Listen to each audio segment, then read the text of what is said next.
Welcome to the Lior Super Fun Learning Hour. It's great to be back. When we think about therapy, it often seems like, well, a two-person interaction. Simple enough, therapist, patient, talking things through. Right. That's the standard image. But what if there's something else? Like a sort of invisible third presence in the room, shaping everything that happens between them. That's exactly the territory we're exploring today. This deep dive is actually the 11th in our ongoing seminar series focused on the Oedipal triangle. And today, we're really digging into a landmark paper by Thomas H. Ogden. Yes, his paper titled The Analytic Third, Working with Clinical Facts Intersubjectivity. It's quite foundational. So what's the core idea here? What's Ogden arguing? Well, Ogden's central thesis really pushes us to think differently about the whole psychoanalytic process. He argues that to truly understand what's going on, we need to recognize this dynamic interplay between three key things. Okay, three things. First, the analyst's own subjective experience. Second, the patient's subjective experience. And third, crucially, what Ogden himself calls the analytic third. The analytic third. Exactly. And this third isn't a person, obviously. It's the unique, shared, intersubjectively generated experience that kind of comes alive between the analyst and analysan. So our mission today is to unpack that, look at Ogden's framework, see how it plays out in his clinical examples, and really pull out the main claims. Precisely. What is this analytic third, and what does it mean for theory and practice? Okay, so this sounds like quite a shift. To really get Ogden's contribution, maybe we should set the scene a bit. What was happening in psychoanalysis around this time? That's a good starting point. Ogden is engaging with a significant evolution in contemporary psychoanalytic thought, specifically how the field was developing ways to conceptualize this dance between individual subjectivity, our inner world, and intersubjectivity, the shared relational space. Right, the space between people. Exactly. And understanding that interplay, especially in the analytic setting, has massive implications for technique, for how therapy is actually conducted. How so? What was changing? Well, Ogden points out, and O'Shaughnessy discussed this back in the 80s, that over the preceding 50 years or so, psychoanalytic interpretation had been shifting. Shifting away from focusing solely on the patient's internal intrapsychic world. Increasingly, the focus moved towards the interaction between the patient and the analyst, also on an intrapsychic but now intersubjective level. So it brings the analyst into the picture much more actively. Absolutely. Which means that the old idea, the classic concept of the analyst as just a neutral blank screen simply reflecting the patient's projections, well, that idea was losing ground. It sounds like a more realistic view, maybe? Less idealized. It's certainly a recognition that the analyst is inevitably part of the relational field they're observing and participating in. You can't really stand completely outside it. Okay, so the analyst isn't a blank screen. Ogden takes this developing idea and pushes it further with his concept of, dialectical intersubjectivity. Dialectical intersubjectivity, yes. He draws an interesting parallel here with Winnicott. Winnicott's famous line, "There is no such thing as an infant." Meaning an infant doesn't exist in isolation, only in relation to the mother or caregiver. Exactly. The maternal provision is part of the definition. Ogden applies a similar logic to analysis. He suggests that in the analytic context, there's really no such thing as an analysand apart from the relationship with the analyst. And vice versa. And vice versa. No analyst in their analytic role exists apart from the relationship with that specific analysand. They co-create each other within that setting. But wait, does that mean they lose their individuality? That they just merge? No, and that's the crucial dialectical part. Ogden maintains that the shared intersubjectivity, this co-created field, exists in a kind of dynamic tension with the fact that the analyst and analysand remain separate individuals. Okay, so both are true at once. Yes. Each still has their own distinct thoughts, feelings, history, their own psychological identity. But these separate subjectivities are constantly interacting with, influencing, and being influenced by this shared intersubjective space they're generating together. So the analytic task then becomes? From this perspective, the task is really to try and describe, as fully as possible, the specific nature of that experience. What is this unique interplay between the individual subjectivity of each person and the intersubjectivity they create together? It's like mapping a unique relational ecosystem. Okay, I think I'm getting the background. Now let's focus on this central concept, the analytic third. You said it's like a third subjectivity. That's how Ogden conceptualizes it, yes. The intersubjective analytic third. Andre Green, actually, around 1975, called something similar an analytic object. An object. like a thing? Sort of. Not a physical thing, but something that emerges, something experienced. It's a product, Ogden says, of the unique dialectic generated between the separate subjectivities of the analyst and analsan, specifically within the analytic setting. And it's important you mention not to confuse this with other thirds in psychoanalysis. Extremely important. This is distinct from, say, the Oedipal third or the symbolic third, like Lacan's name of the father. Those concepts often refer to a sort of abstract structuring principle that allows for symbolization, triangulation, entry into language and culture. Right. The name of the father helps separate the child from the mother, creates space. Exactly. But Ogden's analytic third isn't an abstract structure like that. It's described as a much more concrete, moment-to-moment, lived relational experience. It's a clinical fact that emerges right there in the session. And understanding this third changes things. Profoundly. Ogden argues its development influences how we practice analysis, certainly, but also how we even think about and generate clinical theory.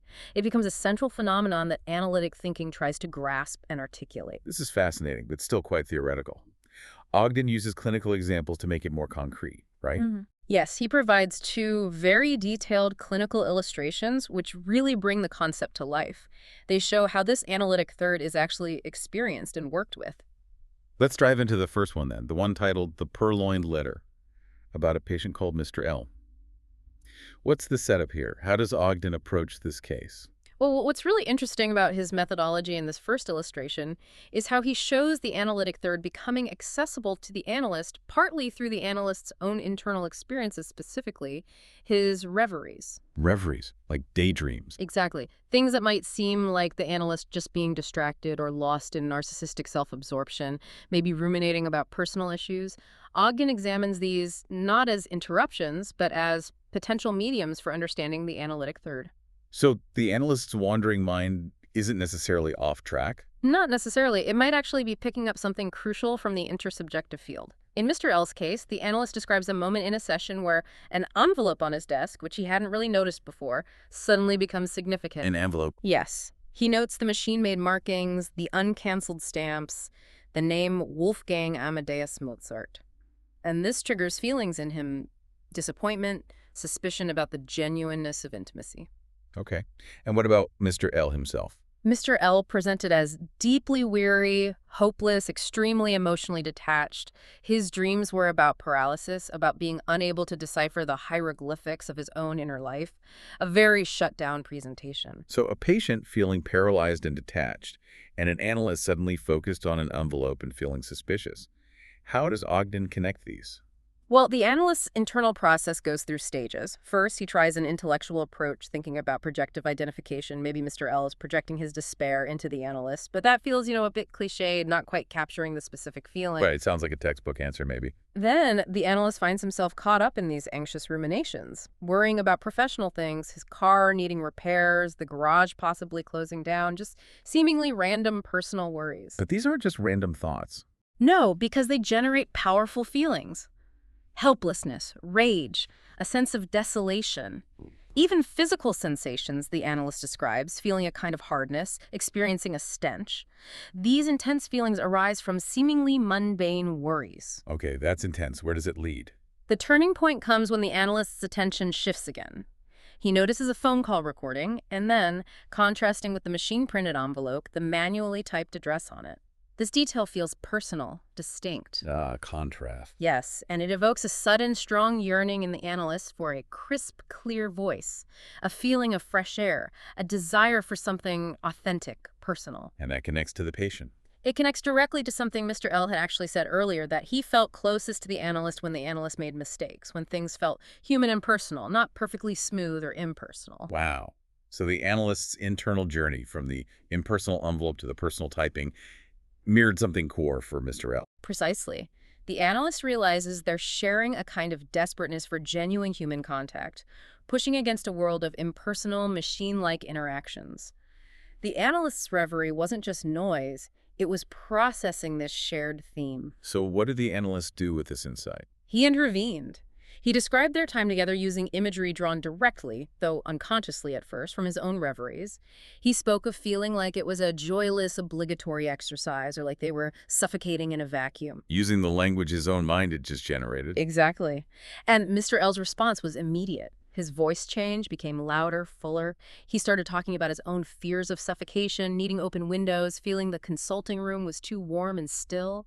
He picked up on the analyst's internal state, expressed through that interpretation. It resonated deeply.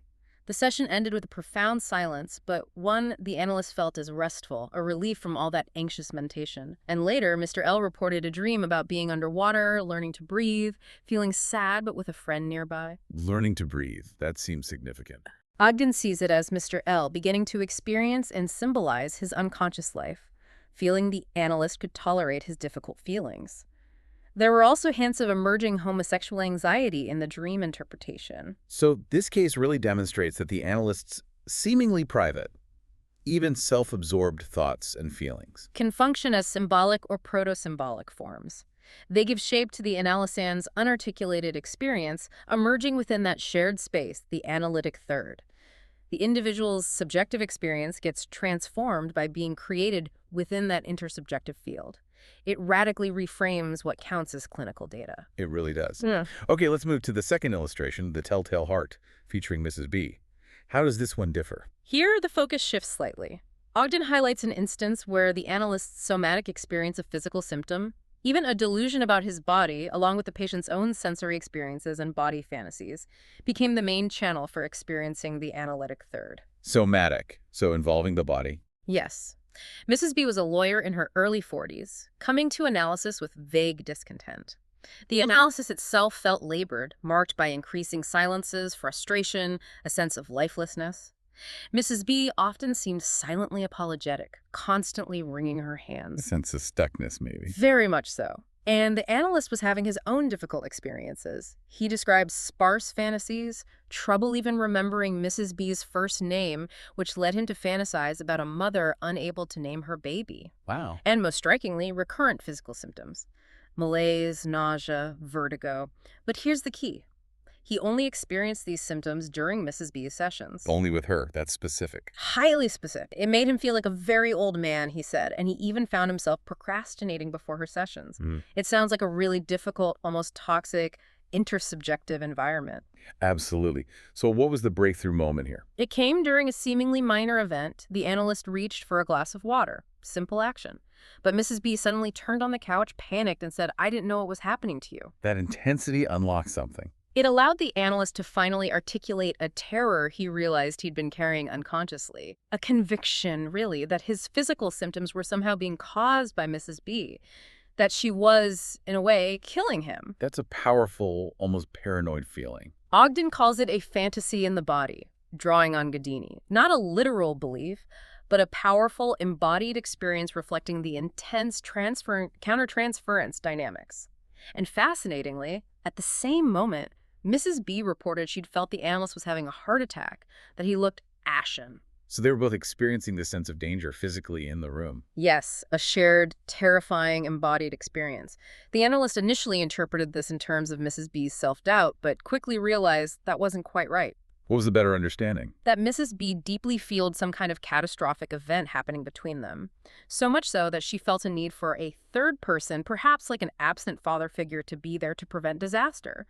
The analyst's simple movement, reaching for water, had become loaded with this shared dread. It became an analytic object. Okay, so how did the interpretation evolve? The analyst then interpreted more directly that Mrs. B feared she was the cause of his illness, his potential collapse, and right then, her hand-wringing stopped. She started using her hands more expressively. A clear physical shift in response. A very clear shift. This led them to identify a powerful, jointly held, unconscious fantasy. The fear that if Mrs. B were to become truly alive and present in the analysis, her psychological birth, so to speak, it would somehow be incredibly dangerous, even fatal, to the analyst. That her aliveness was a threat to him. Exactly. The analyst even understood his own recurring fantasy of having a brain tumor in this light as reflecting an unconscious idea that the patient's very existence was like a dangerous growth greedily taking up space inside him. It's incredibly intense. It is. He then interpreted Mrs. B's silence, her detachment, her hand-wringing as her way of trying to be invisible, to negate herself in order to avoid harming him based on this shared fantasy. And her response? She spoke about feeling like a mistake, wishing she could just erase the whole analysis. She connected it to her belief that her own mother hadn't wanted children. It tapped into very deep feelings of non-existence or dangerous existence. And this whole exchange, this uncovering of the shared fantasy, it changed the dynamic. Dramatically. The analyst reported that, as this unfolded, he felt for the first time that two people were in the room talking. He felt more genuinely present, more spontaneous himself. He even recognized how he'd been over-identified with his own analyst, the old man feeling, and felt a sense of liberation from that. So the breakthrough was mutual, in a sense. It transformed the intersubjective field for both of them. This case powerfully shows how the analytic third can be experienced right down to the bodily level sensations, somatic delusions, shared fantasies about physical threat and survival. It highlights how deeply intersubjectivity permeates both psyche and soma in analysis. It really underscores that mind and body aren't separate in these dynamics.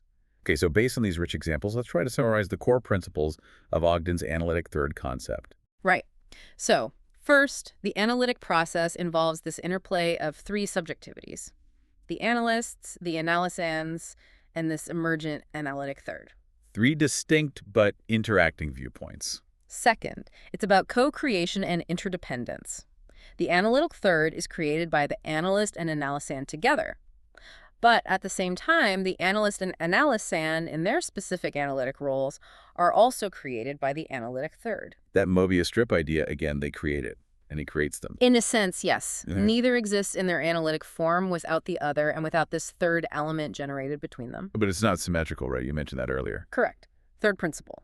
It's an asymmetrical construction. Even though it's jointly created, the experience of the analytic third isn't identical for both. Individual history, personality, even psychosomatic makeup means they experience it differently. And also because of their roles. Exactly. It's asymmetrical because the analysan's unconscious experience remains the primary focus of the work. The whole point is to understand the patient. Which leads to the fourth principle. Yes, the analyst's role. The analyst's experience of and within the analytic third is primarily used as a tool, a vehicle for understanding the analysan's conscious and unconscious experience. It's explicitly not a mutual analysis where both parties explore each other equally. The analyst's experience serves the patient's process. Precisely. And finally, the fifth point is that the concept itself provides a framework. It helps us understand the interdependence of subject and object, transference and countertransference.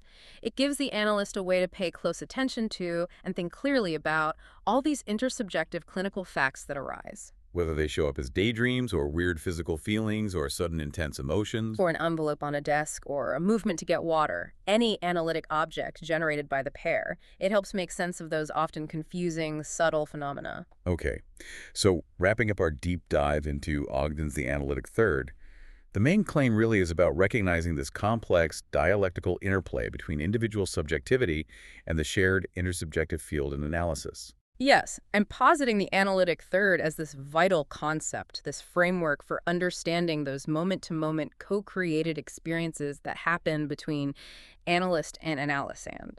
It paints a very dynamic picture. And its contribution, particularly to practice. I think a key contribution, maybe the key contribution, is demonstrating so powerfully that the analyst's own inner world, including those mundane reveries, those baffling physical sensations, isn't just noise or interference. That's potential data. Exactly.